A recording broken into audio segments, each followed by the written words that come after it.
ഹരിശ്രീ ഗണപതയേ നമ. അവിഘ്നമസ്തു. ഓം നമോ ഭഗവതേ വാസുദേവായ. ശ്രീകൃഷ്ണ പരമാത്മനേ നമ. സർവഭക്തമക്കൾക്കും എൻ്റെ വിനിതമായ പ്രണാമം. എല്ലാവർക്കും ശാന്തിയും സമാധാനവും ഉണ്ടാകണം. ഭഗവാൻ ഭക്തി വർദ്ധിക്കണം. ഓം ലോക സമസ്ത സുഖിനോ ഭവന്തു. എല്ലാവരെയും ഭഗവാനിൽ അർപ്പിക്കുന്നു. നമുക്ക് ശ്രീഹരി അഷ്ടകം, ഭഗവാന്റെ മഹാവിഷ്ണുവിൻ്റെ ഒരു അഷ്ടകമാണ്. ഒന്ന് രണ്ട് ഖണ്ഡിക ചൊല്ലാം.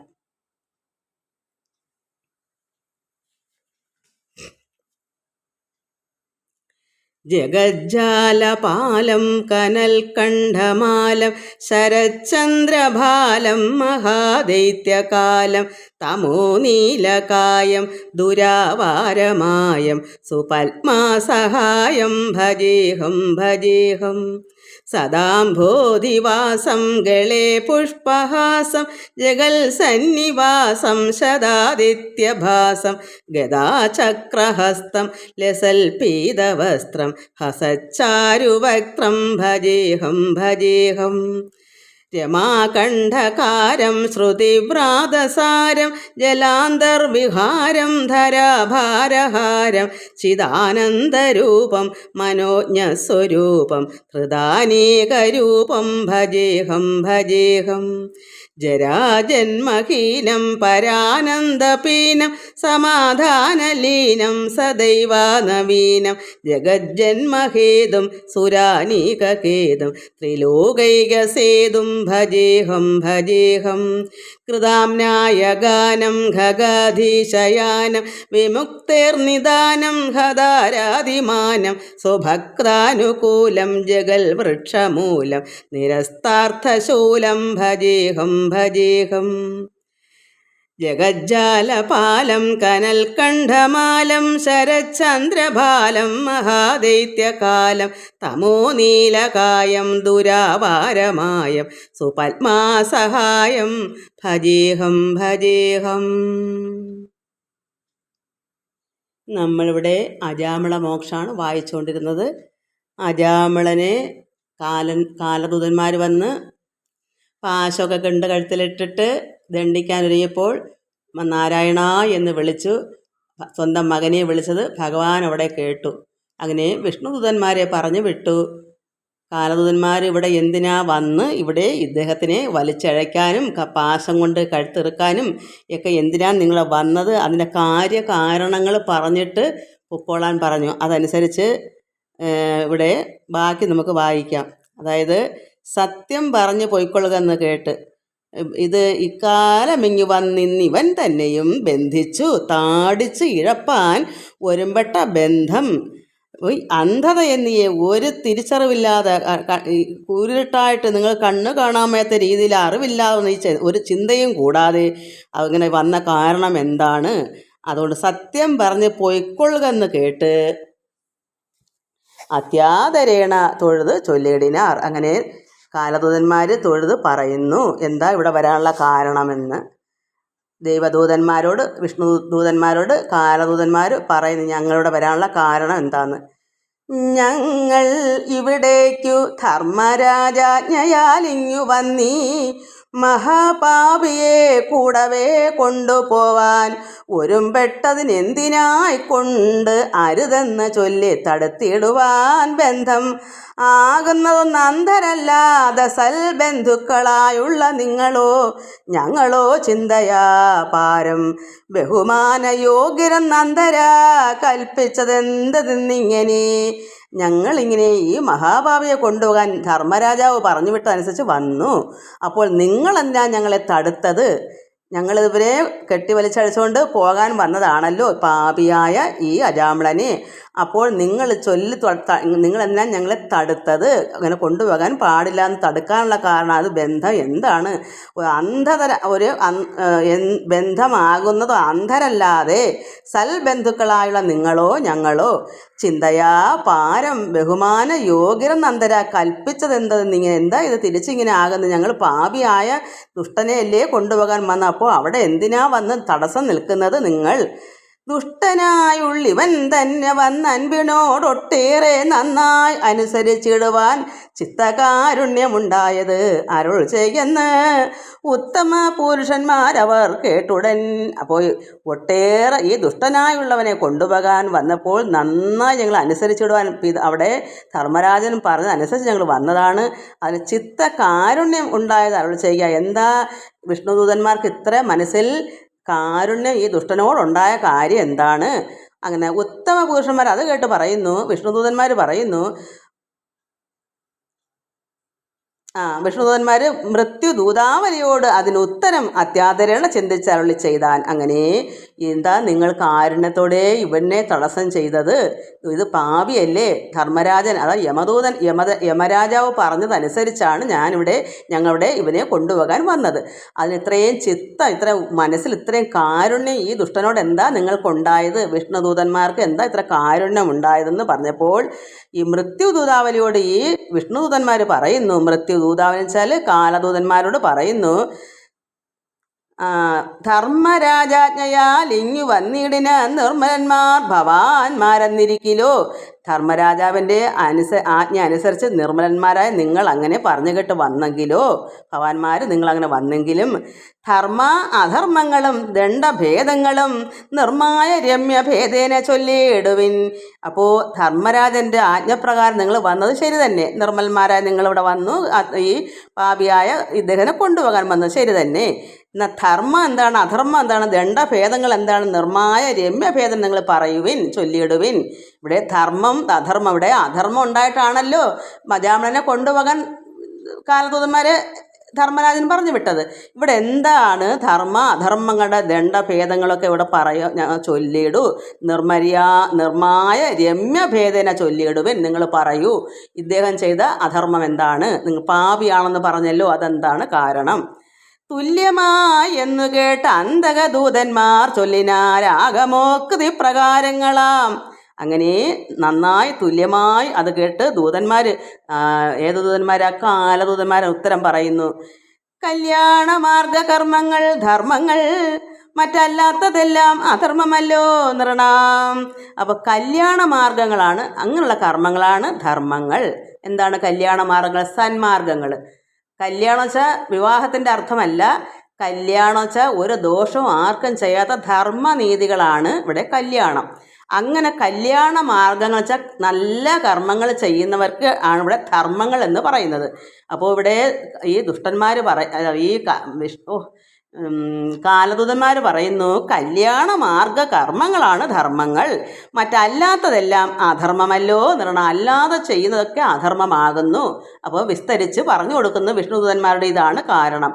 ധർമ്മങ്ങൾ ചെയ്യാത്തതുകൊണ്ടാണ് ഈ അജാമിളൻ ഇവിടെ അധർമ്മിയായി മാറിയത്, അതാണ് കാരണം എന്നുള്ളത് വെച്ച് പറഞ്ഞു കൊടുത്തപ്പോൾ ധർമ്മമാർഗേണ ചരിപ്പവർ ചെന്നുടൻ ചെമ്മേ സുരാലെ തിങ്കൽ സുഖിക്കുന്നു. അങ്ങനെ ധർമ്മമാർഗം എന്ന് പറയുന്നത് കല്യാണ മാർഗങ്ങളാണ്, സന്മാർഗങ്ങളാണ്, ധർമ്മമായ അത് നീതിമാർഗങ്ങൾ. അപ്പോൾ അത് അങ്ങനെ ധർമ്മമാർഗം ചെയ്യുന്നവർ ചരിപ്പവർ, ധർമ്മമാർഗത്തിൽ കൂടി നടക്കുന്നവർ എവിടെ പോകുന്നു? ചെന്ന് ചെമ്മേ സുരാലയത്തിൽ സുഖിക്കുന്നു. എവിടെയാ? സുരാലയം, ദേവലോകത്ത്. അപ്പോൾ ധർമ്മം നീതിയും മര്യാദകളൊക്കെ കാണിച്ച് ജീവിക്കുന്ന ഭക്തന്മാരായ സാധുക്കളായ നീതിമാന്മാരായ മനുഷ്യർ എവിടെ പോകും? മരണം കഴിയുമ്പോൾ ദേവലോകത്ത്, സുരലോകത്ത് ചെന്ന് സുഖിക്കുന്നു. എങ്ങനെ സുഖിക്കുന്നു? നിർമ്മല ആനന്ദ സ്വരൂപിണിമാരായ രമ്യ സുര നാരിമാരുമായ അന്വഹം.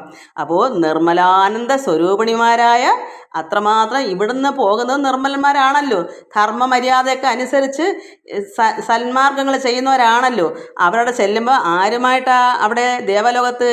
നിർമ്മലാനന്ദ സ്വരൂപിണിമാരായ രമ്യസുര, അത് ദേവലോകത്തെ ദേവനാരികളുമായിട്ട് അന്വഹം. അങ്ങനെയാണ് അവിടെ സുഖിക്കുന്നത്. ആരാ? നീതിമാന്മാരായ ധർമ്മമര്യാദകൾ അനുസരിച്ച് സന്മാർഗത്തിൽ കൂടെ സജ്ജനങ്ങൾ അവർ ദേവലോകത്ത് പോയി ദേവനാരികളുമായി അവിടെ ദേവലോകത്ത് സുഖിക്കുന്നു. അതാണ് ധർമ്മമാർഗം നടക്കുന്നവര്. എന്നിട്ട് നിർമര്യാദകന്മാരായ പാപികൾ തമ്മയെല്ലാമഹോ കൊണ്ടുപോയി ഞങ്ങളും പാപകർമ്മങ്ങൾക്ക് ഉചിത വേഗങ്ങളാം താപ നരകങ്ങളെ ഭുജിപ്പിക്കുന്നു. അപ്പോൾ ധർമ്മമാർഗം അല്ലാത്തതിനെ നിർമര്യാദകൾ എന്ന് പറയും. ദുഷ്ടന്മാരായവരെ എന്ത് ചെയ്യുന്നു? പാപികളെ അങ്ങനെയുള്ളവരെല്ലാം കൊണ്ടുപോയി ഞങ്ങളും. ആരാ ഞങ്ങൾ? കാലദൂതന്മാർ കൊണ്ടുപോയി ഞങ്ങളും പാപകർമ്മങ്ങൾക്ക്. ഇവിടെ എന്തൊക്കെ പാപങ്ങൾ ചെയ്തിട്ടുണ്ടോ അതിന് ഉചിത വേഗങ്ങൾ, അതിന് എന്തൊക്കെയാണ് ഉചിതമായ പാപകർമ്മങ്ങൾ ചെയ്തതിന് ഉചിതമായ നരകങ്ങൾ, ആ യാതനകൾ, അതാ താപ നരകങ്ങൾ. അത്രമാത്രം താപമാണ്, അത്രമാത്രം ദോഷമായ ചൂടേറിയ ദോഷങ്ങൾ ഭുജിപ്പിക്കുന്നു. അങ്ങനെയുള്ള നരകങ്ങളെ ഞങ്ങൾ കൊണ്ടുപോയി ഭുജിപ്പിക്കുന്നു. ദുഷ്ടത പെരുത്തവരെ. ഇവിടെ അങ്ങനെയാണ് അവർ അജാമിളനെ ദുഷ്ടനാക്കി വെച്ചത്. അപ്പോൾ ഇവിടെ ഇതിൻ്റെ ചോദ്യം ചോദിച്ചു, എങ്ങനെ ഉള്ളവരാണ് ധർമ്മമാർഗവും അധർമ്മമാർഗവും? ഇത് രണ്ടും മനസ്സിലായോ? അപ്പോൾ ധർമ്മമാർഗമായിട്ട് നടക്കുന്നവരെ എവിടെ പോകും? ദേവലോകത്ത് പോയി ദേവനാരികളുമായും ദേവന്മാരുമായിട്ടെല്ലാം സുഖമായിട്ട് അവിടെ വസിക്കുന്നു ദേവലോകത്ത്. അധർമ്മമായിട്ട് ഈ എന്തുവിൻ്റെ പേര് അജാമിളനെ പോലെ ദുഷ്ടത കൊന്നും വേണ്ടാത്തതൊക്കെ ചെയ്ത് അധർമ്മമാർഗത്തിൽ പോകുന്നവർ പാപത്തിൽ കൊണ്ടുപോയി നരകത്തിലിട്ട് ദണ്ഡിപ്പിക്കാനാണ് ഞങ്ങൾ വന്ന് കൊണ്ടുപോകുന്നത്. അതിവിടെ അവർക്ക് ഈ വിഷ്ണുദൂതന്മാരോട് പറഞ്ഞു കൊടുത്തു. അപ്പോൾ ഇനി അതിന് ബാക്കി എന്താണ്? എന്നിട്ട് പറയുന്നു, നാരായണ സ്വാമി സർവ്വലോകാത്മകൻ കാരണൻ താൻ നിയോഗത്താൽ ഇതൊക്കെയും.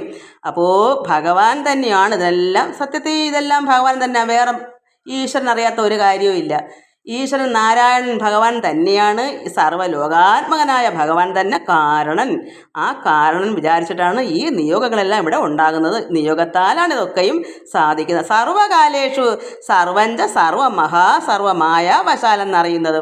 ഇതെല്ലാം ഭഗവാന്റെ മായയായി, ഇതെല്ലാം ഈശ്വരൻ്റെ അറിവില്ലായ്മ ഒന്നുമല്ല. ഈശ്വരൻ അറിഞ്ഞു തന്നെയാണ് ഈ കാലദൂതന്മാർ ഈ ദുഷ്ടന്മാരെ കൊണ്ടുപോകുന്നത് എല്ലാം. പക്ഷെ ഇവിടെ ആ സമയം വന്നപ്പോൾ തന്നെ ഈ കാലദൂതന്മാർ വന്നപ്പോൾ ഇവിടെ നാരായണ വിളിയാണ് ഇവിടെ അതിശയിപ്പിച്ചത്. അങ്ങനെ ഇദ്ദേഹം ഇവരെല്ലാം ഇത് പറഞ്ഞു. സർവമായാവശാൽ എന്നറിയുന്നതും ദുർവിനീതൻ മഹാപാതകിയായൊരു ഗർവം കലർന്നൊരു അജാമിളനാം ഇവനോ ദുർവിനീതനാണ്. എത്രമാത്രം ദുർനടപടിയാണ്, മഹാപാതകിയാണ്, ഗർവവും അതിനേക്കാളുണ്ട്. അങ്ങനെയുള്ള അജാമിളൻ ഇവൻ ചെയ്ത മഹാപാപകർമ്മങ്ങളൊക്കവേ കൈതവഹീനം ഗണിപ്പാൻ അഹീന്ദ്രന് പോലും ശക്തനല്ല. ഇവൻ അഗ്രകുലോദ്ഭവനാം, ഇവൻ ബ്രാഹ്മണ കുലത്തിൽ ജനിച്ചവനാണ്. ഇവൻ ഇത്രയും പാപങ്ങൾ ചെയ്തൊന്നും ആരാലും ഗണിപ്പാൻ അഹീന്ദ്രന് അനന്തന് പോലും ഇത് ശക്തനല്ല ഇവൻ്റെ കാര്യം പറയാൻ. തൽക്കുല കർമ്മസ്ഥിതനായ അനുദിനം വിദ്യാ വിചാര സൂക്ഷ്മജ്ഞൻ ഗൃഹസ്ഥ ധർമ്മസ്ഥിതനായി പിതൃസന്നിധവും മേവിനാൻ. അങ്ങനെ ഇവൻ എന്താ ബ്രാഹ്മണ കുലത്തിൽ ജനിച്ചവനാണ്. പിന്നെയോ തൽക്കുല കർമ്മസ്ഥിതനായി അനുദിനം ദിവസം ആ കുലത്തിൽ, അവൻ്റെ പിതാവിൻ്റെ കുലത്തിൽ കർമ്മസ്ഥിതനായി എല്ലാ കർമ്മങ്ങളും കൃത്യനിഷ്ഠേന ചെയ്തുകൊണ്ടിരുന്നവനാണ്.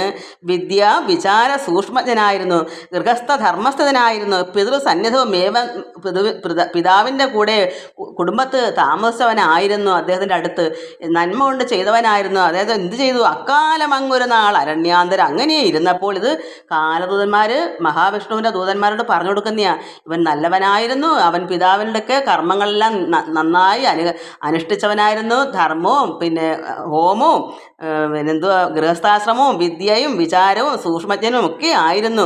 അങ്ങനെ ഇരുന്നപ്പോൾ അക്കാലം അങ്ങൊരു നാൾ അരണ്യാന്തരം പൂക്കാൻ. എവിടെയാ അരണ്യാന്തരം വെച്ചാൽ കാനനത്തിൽ ഇതൊക്കെ പറിക്കാൻ പോകുന്ന ദർപ്പ ചമതയൊക്കെ, ദർഭപുല്ലും ചമതി എന്നൊക്കെ പറയുന്നതൊക്കെ അവിടെയൊക്കെ കിട്ടുള്ളൂ. കണ്ട അമ്മ ഇങ്ങനെ പോയതായിട്ട് എനിക്കറിയാം. നമ്മുടെ മണ്ടി വേളെ ഞങ്ങൾക്ക് വിളയുണ്ട്, അവിടെ ഭൂമിയുണ്ട്. അവിടെയൊക്കെ ഒത്തിരി നിലന്തങ്കം കാടും ഇങ്ങനെയൊക്കെയുള്ള കുറേ കാടുകളൊക്കെ ഉണ്ട്. അപ്പോൾ അങ്ങനെ എവിടെയൊക്കെ പോയി കൊണ്ടുവരുന്നതായിട്ട് അറിയാം. ഞാൻ കുട്ടിയായതുകൊണ്ട് എനിക്ക് അമ്മ എങ്ങോട്ടാണ് പോയെന്ന് ഇനി വല്ലവരുടെയും വീട്ടിൽ അങ്ങനെ വളർത്തുന്നതെല്ലാം ഉണ്ടോയെന്നും എനിക്കറിയത്തില്ല. അങ്ങനെ അക്കാലം അങ്ങൊരു നാൾ അരണ്യാന്തരം പുക്കാൻ സമൽ കുശാദ്യങ്ങൾ അന്വേഷിപ്പാൻ വിദ്രുതം സഞ്ചരിച്ചിടും ദശാന്തരേ. അങ്ങനെ അയാൾ ഇത് കൊണ്ടുവരാനായിട്ട് അങ്ങനെ നന്നായി ഗൃഹസ്ഥാശ്രമമായിട്ട് വസിച്ചുകൊണ്ടിരുന്ന സമയത്ത് ഇവൻ നന്നായി ഇരുന്നപ്പോൾ ഇങ്ങനെ ഒരു എന്താ പറയുന്നത് സമിൽ കുശാദ്യങ്ങൾ, ഈ പൂജയ്ക്കുള്ള ഹോമത്തിനുള്ള ഈ പിന്നെ എന്തോ എൻ്റെ പേര് ശമത ദർപ്പ ഇതൊക്കെ കൊണ്ടുവരാൻ സഞ്ചരിച്ചു പോയി ദശാന്തരേ. അങ്ങനെ പോയപ്പോൾ ഇതെല്ലാം വിഷ്ണുദൂതന്മാർക്ക് പറഞ്ഞു കൊടുക്കുന്നതാണ്. ഭദ്രമാം ശൂദ്ര മിഥുനത്തെയും ബലാൽ കണ്ടാൻ മധുമതത്തോടും രമിപ്പത കണ്ടിക്കരിക്കുഴലാളുടെ ഭംഗിയും സാരസ്യ സൗജന്യ രീതി മേളങ്ങളും ചാരുസ്മിത ആനനാപാംഗ വിലാസവും വാരളം കൊങ്കകളും നിതംബാഭയും. ആ സ്ത്രീയുടെ ഭംഗിയെ പറ്റിയ നിതം വെച്ചാൽ പൃഷ്ഠത്തിൻ്റെ ഭംഗി, വാരളം, കൊങ്കകൾ, ചാരുസ്മിത ആനന പാക മുഖ ആനനാച്ച മുഖത്തിന് പിന്നെ എന്തോ പറയുന്നത്, സുന്ദരമായ പുഞ്ചിരി, പിന്നെ എന്താ എനിക്ക് കടക്കണ്ണോടുള്ള ഈ നോട്ടം, ആനന പാങ്ക വിലാസം, ആ മുഖത്തിൻ്റെ ഓരോരോ ഭംഗികളെ പറ്റി ഇവിടെ വിവരിക്കുവാണ്. അങ്ങനെ കണ്ടു ഈ അജാമിളൻ. അങ്ങനെ അത് ശൂദ്രമിഥുനം വെച്ചാൽ ഈ സ്ത്രീയെ ശൂദ്രസ്തെന്ന് വെച്ചാൽ നമ്മൾ സാധാരണ ശൂദ്രൻ എന്ന് പറഞ്ഞാൽ അതിനെപ്പറ്റി ആയിരിക്കത്തില്ലേ പറയുന്നത്. ഇവർക്കൊന്നും ഭക്തിയും ഭജനയും നന്നായുള്ള ബ്രാഹ്മണരെ കണക്കോ ഭക്തന്മാരെ കണക്കോ ഒന്നും ഇല്ലാത്ത അറിവില്ലായ്മയെ കൊണ്ടാണ് അങ്ങനെ പൊതുവെ ഉള്ളവരെ ശൂദ്രസ്ത്രീ എന്ന് പറയുന്നതാണ് തോന്നുന്നത്. നമ്മൾ എല്ലാവരെയും അങ്ങനെ പറയും. എന്നുവെച്ചാൽ അവർക്ക് യാതൊരു വിവരം ഇല്ലാത്തൊരു രീതിയിൽ ജീവിക്കുന്നവരെന്നാണ് എൻ്റെ അർത്ഥം എനിക്ക് തോന്നുന്നത്. അല്ലാതെ എനിക്ക് അറിയത്തില്ല. അല്ലാതെ ജാതി തിരിച്ചൊന്നും അല്ലെന്നാണ് തോന്നുന്നത്. നല്ല നല്ല വ്രതാനുഷ്ഠാനങ്ങളും ബ്രാഹ്മണരെ കണക്ക് പൂജയൊന്നും ചെയ്യാത്തവർക്കെല്ലാം അങ്ങനെയുള്ളവർ ഇങ്ങനെ പറയും. അതല്ലേ പണ്ട് ഇവർക്ക് ബ്രാഹ്മണർക്ക് മാത്രമല്ലേ ഇങ്ങനെയുള്ള കർമ്മങ്ങളൊക്കെ ഉള്ളായിരുന്നു, മറ്റുള്ളവർക്കൊന്നും ഇല്ലല്ലോ. പിന്നെ നല്ല സന്യാസിമാർ, നല്ല ബ്രഹ്മജ്ഞാനികൾ എല്ലാവരും ഇങ്ങനെ പൊതുവേ ആണ്. പിന്നെ എല്ലാ ജാതിയിൽ നിന്നും ബ്രഹ്മജ്ഞാനികളാക്കി ബ്രാഹ്മണരാന്ന് വെച്ചാൽ ബ്രഹ്മത്തെ അറിഞ്ഞവൻ ബ്രാഹ്മണൻ. അങ്ങനെ അപ്പം നമുക്ക് എല്ലാവർക്കും അങ്ങനെ ആവാം. കർമ്മം കൊണ്ട് ബ്രാഹ്മണനാവാം. ജന്മം കൊണ്ട് ബ്രാഹ്മണനാകുന്നവൻ ബ്രഹ്മജ്ഞാനി ആകണമെന്നുമില്ല. അത് പഠിക്കാത്തവരും ഉണ്ട്. അല്ലാത്തവരും ബ്രഹ്മജ്ഞാനി ആകണമെന്നില്ല. ഈശ്വരനെ യഥാർത്ഥത്തിൽ നാം തന്നെയാണ് പരമാത്മാവെന്ന് അറിയുന്ന എപ്പോഴെങ്ങനെ മനസ്സിലാക്കുന്നു, അറിഞ്ഞ് പ്രവൃത്തി കൂടെ അറിഞ്ഞ് പഠിക്കുന്നത്. അല്ല പഠിച്ചു വെച്ചാൽ പോരാ, നമ്മളങ്ങനെ ആയിത്തീരുമ്പോഴാണ് അങ്ങനെ ആകുന്നത്, അഹം ബ്രഹ്മാസ്മി എന്നാകുന്നത്. അതുവരെ അപ്പം അങ്ങനെയുള്ളതാണ് നമ്മുടെ ശൂദ്രമിഥുനം എന്ന് പറയുന്നത്. അല്ല ജാതിയെപ്പറ്റി പറയുമല്ലത്. അപ്പം എൻ്റെ വിചാരം അങ്ങനെയാണ്. എനിക്ക് ആരും പറഞ്ഞു തരാനില്ലല്ലോ, അതുകൊണ്ട് എനിക്ക് അറിയത്തില്ല. അപ്പോൾ ശൂദ്രമിഥുനത്തെ കണ്ട് ഇങ്ങനെ അവരുടെ ഭംഗിയൊക്കെ കണ്ടപ്പോൾ വാരണേന്ദ്രാംഗന ആനനാ മൃദുയാനവും മോഹനാകാരങ്ങളായി കണ്ട് സംഭ്രമാൽ പരവശനായ ചമഞ്ഞിടിനാൻ ഈ അജാമിളൻ. അതുവരെ അവൻ ഭംഗിയായിട്ട് ഗൃഹസ്ഥാശ്രമം നോക്കി നിന്നവനാണ്. അപ്പോൾ അദ്ദേഹം ഇങ്ങനെ ഇവളെ കണ്ടപ്പോൾ ഇങ്ങനെ ചമഞ്ഞു പോയി, മോഹിച്ചു പോയി. അങ്ങനെ പോകയും നിൽക്കയും വല്ലാതെ ഭൂസുരൻ ആകാംക്ഷയാ വലയുമ്പോൾ അവൾ അങ്ങനെ ഇവളെ കണ്ടിട്ട് ഇദ്ദേഹത്തിന് പോകാനും വയ്യ, നിൽക്കാനും വയ്യ, ചമത പറിക്കാനും പോകാൻ വയ്യ, വീട്ടിലോട്ട് പോകാനും വയ്യ, എല്ലാം കൊണ്ട് ഒരു പരിഭ്രമവും എല്ലാം കൊണ്ട് ആയപ്പോൾ അങ്ങനെ ആകാംക്ഷയാ വലയും എന്ത് ചെയ്യാനൊക്കും ഒന്നും പറ്റാത്തൊരവസ്ഥ. ഇവളെ കണ്ടിട്ട് പോകാനും വയ്യ, പോകാതിരിക്കാനും വയ്യാത്തുള്ളൊരു എന്താ പറയുന്നതിന് മനസ്സിലൊരു അങ്കലാപ്പ് പോലെ എന്തോ പറയാൻ വയ്യ, എനിക്കറിയത്തില്ല. അങ്ങനെ വലഞ്ഞ് നിന്നപ്പോൾ ഞാൻ അനുകൂല എന്നുള്ളത് ഉടൻ അപ്പോൾ അനുകൂലെന്ന് ആര് പറഞ്ഞു ഇവനോട്? ഇവൻ ഇത്ര ബുദ്ധിമുട്ടിയപ്പോൾ ഞാൻ അനുകൂല എന്നുള്ളതുടൻ അപാങ്കാനനം കൊണ്ട് അപ്പോൾ അപാങ്കാനം വെച്ചാൽ ഈ മുഖം നമ്മുടെ ഇഷ്ടമാണെന്ന് നമ്മൾ മുഖം കൊണ്ട് പറഞ്ഞില്ലെങ്കിലും ആക്ഷൻ കാണിക്കുമല്ലോ, മുഖം കൊണ്ട് എനിക്കും ഇഷ്ടമായെന്ന് പറയുമല്ലോ. അതുപോലെ ആനനം കൊണ്ട് മുഖം കൊണ്ട് മന്ദം പറഞ്ഞിടിനാൾ. ഇയാളിങ്ങനെ അജാമിളനിങ്ങനെ തക്കി നിന്നപ്പോൾ വിഷമിച്ച് പോകാനും പോകാതിരിക്കാനും വയ്യാത്ത നിലയിൽ നിന്നപ്പോൾ ഇവള് മുഖം കൊണ്ട് ആംഗ്യം കാണിച്ചു പറഞ്ഞു അവൾക്ക് ഇഷ്ടമാണ്. അങ്ങനെ മന്ദം പറഞ്ഞിടിനാൾ. താനത് പോതകതാരഴിഞ്ഞേറ്റവും ദീനനായി ക്ലേശതനായി വശം കെട്ടഹോ. അവളെ പറയുമ്പോൾ അവൻ ഒത്തിരികൂടെ വശം കെട്ട്. ഇനിയിപ്പോൾ എന്ത് ചെയ്യും? ഇവളെ കളയാനും വയ്യ, അവൾക്കും ഇഷ്ടമാണ്, പിന്നെ എന്ത് ചെയ്യും? പോകാൻ പറ്റുമോ? അങ്ങനെ ചെന്നവളെ പുണർന്നിടിനാൻ ആദരാൽ വന്നിഴം തുല്യ അനുപാത കൗതൂഹലാൽ. രണ്ടുപേർക്കും തുല്യാനുപാതം, രണ്ടുപേർക്കും ഒരുപോലെ ഇഷ്ടവും അവരുടെ കുതൂഹലമൊക്കെ ഒന്നുപോലെ കൗതൂഹലാൽ സംഘം മുഴുത്ത് മതിമറന്നേറ്റവും. അപ്പോൾ സംഘമായി. ഒന്നിൽ സംഘം ആകരുതെന്നാണ് നമ്മൾ ഭക്തന്മാർ എങ്ങനെയാ സംഘം കുട്ടിക്കാലത്തോ ഒക്കെ അങ്ങനെ ആയി വന്നാലും നമ്മളൊരു പ്രായം കഴിഞ്ഞ ഒരു 45-50 ആകുമ്പോഴത്തേക്ക് നമ്മൾ സംഘം കുറച്ചേ മാറണം, വിടുതൽ പ്രാപിക്കണം. എല്ലാം ഒന്നുപോലെ തന്നെ, എല്ലാവരെയും സ്നേഹമൊക്കെ തന്നെ. എന്നാൽ നമ്മൾ അതിലേക്കങ്ങ് ഭ്രമിച്ചുകൂടാ. നമ്മുടേതെന്നുള്ള ആ ഭ്രമം അങ്ങ് മാറി നമ്മുടെ ഉള്ളിൽ പരമാത്മാവിനെ ഭ്രമിപ്പിച്ചു വച്ചേക്കണം. സംഘം പരമാത്മാവിനോടായിരിക്കണം. അപ്പോൾ നമുക്ക് എല്ലാവരെയും അങ്ങനെ കാണുകയും ചെയ്യാം. എല്ലാവരിലും ഭഗവാനാണെന്ന് കാണുമ്പോൾ എല്ലാം ഈശ്വരമയമായി കാണുകയും ചെയ്യാം. ഈ കണ്ട ജനങ്ങളിലോട്ടൊന്നും മക്കളും മരുമക്കളും കൊച്ചുമക്കളും അവരോടൊന്നും ആർത്തി പൂണ്ടുള്ള മമത വിട്ടുപോവുകയും ചെയ്യും. അതിലെല്ലാം നമ്മൾ ഭഗവാനാണെന്ന് കണ്ടാൽ മതി. അപ്പോൾ നമുക്ക് എല്ലാം തൃപ്തികരമായി. അപ്പോൾ സംഘം മുഴുത്ത് ഇവളും അവനും കൂടെ എന്നുവെച്ചാൽ അതിനെന്താ പറയുന്നത്, കെട്ടെന്ന് പറഞ്ഞാൽ പിന്നെ പിരിയാൻ വയ്യാത്ത അവസ്ഥ. മനസ്സുകൊണ്ടാണ് ഈ കെട്ടല്ല. എന്താ പറയുന്നത്, താലിയൊന്നും കഴുത്തെ കെട്ടിയെന്നോ കയറിട്ട് കെട്ടിയെന്നോ അല്ല. സംഘം എന്ന് പറയുന്നത് മനസ്സുകൊണ്ട് കെട്ടിട്ടു പോകാൻ വയ്യ, പിരിയാൻ വയ്യ. അങ്ങനെ സംഘം മുഴുത്ത് മതിമറന്നേറ്റവും അവൻ്റെ മനസ്സെല്ലാം അതിലേക്ക് അങ്ങ് ഭ്രമിച്ചു പോയി. പിന്നൊന്നും പുറമേയുള്ള ഒന്നും തന്നെയൊക്കെ കാണാൻ വയ്യ, എന്ത് ചെയ്യണമെന്നറിയാൻ വയ്യ, വീടോ കൂടോ ഉണ്ടോയെന്നറിയാൻ വയ്യ. സർവ്വതും മറന്ന് ഏറ്റവും തങ്ങളിൽ ചേർന്ന് രമിച്ചാൻ അനുദിനം. അങ്ങനെ അവർ തങ്ങളിൽ അങ്ങനെ അങ്ങ് എന്താ പറയുന്ന രമിച്ചു. അവർ തങ്ങളിൽ ഇഷ്ടമായി. തന്നുടെ വർണ്ണധർമ്മങ്ങളും കർമ്മവും ഇത് ആരോട് പറയുക? ഇത് മഹാവിഷ്ണുവിൻ്റെ ദൂതന്മാർ ചോദിച്ച് എന്താ ഇവിടെ ഇങ്ങനെ വരാൻ കാരണം എന്ന് പറയുമ്പോൾ ഇദ്ദേഹം ഈ കാലദൂതന്മാർ ഇവൻ്റെ കുറ്റകൃത്യങ്ങളെല്ലാം ഇവൻ ദുഷ്ടനാവാനുള്ള കാരണങ്ങളൊക്കെ ഇങ്ങോട്ട് പറഞ്ഞു കൊടുക്കുക. വിഷ്ണുദൂതന്മാർ ചോദിച്ചതിന് ഉത്തരം പറഞ്ഞു കൊടുക്കുവാണ്. ഇങ്ങനെയുള്ള ദുഷ്ടനാണ് അവൻ, ഇങ്ങനെ വീട് കളഞ്ഞു പോയി, വിളവോടുകൂടെ പോയി, അത് തൻ്റെ വർണ്ണങ്ങളും ധർമ്മങ്ങളും കർമ്മങ്ങളും തന്നെയും കൂടെ മറന്നാൻ അതിഷഠൻ. അപ്പോൾ ഇവൻ ഷഠനാണ്. ഇവൻ അവിടെ വർണ്ണധർമ്മങ്ങളൊക്കെ ഉള്ളൊരു വീടായിരുന്നു, കുടുംബമായിരുന്നു. ഇവൻ ബ്രാഹ്മണ അഗ്രകുലോത്ഭവനായിരുന്നു. അവൻ ബ്രാഹ്മണ കുടുംബത്തിലുള്ളവനായിരുന്നു. അവൻ്റെ കർമ്മവും അവൻ്റെ വർണ്ണധർമ്മങ്ങളും അവനെ കൂടെയും തന്നെയും കൂടെ, അതായത് അജാമളനങ്ങ് മറന്ന അതിഷഠൻ. അങ്ങനെ നിത്യം രമിച്ചവൻ അവനീ സുരൻ അവളെ പിരിയാതെ വസിച്ച നാൾ. അങ്ങനെ നിത്യവും രമിച്ച് അവനീ സുരൻ അവളെ പിരിയാതെ വസിച്ച നാള്. കൽമഷൗഖങ്ങൾ അവതരിച്ചുള്ള ജന്മികളെന്ന പോലെ ചില പുത്രരും ചെമ്മീ മുതിർന്നുളവായ ചമഞ്ഞാരവർ തമ്മി വളർപ്പതിനായ കശ്മലൻ മുന്നം തനിക്കുള്ളതെല്ലാം നശിപ്പിച്ചു. കുറച്ച് മക്കളും കൂടെ ആയപ്പോഴത്തേക്ക് അവരെ വളർത്താൻ വയ്യാതായി. തമ്മെ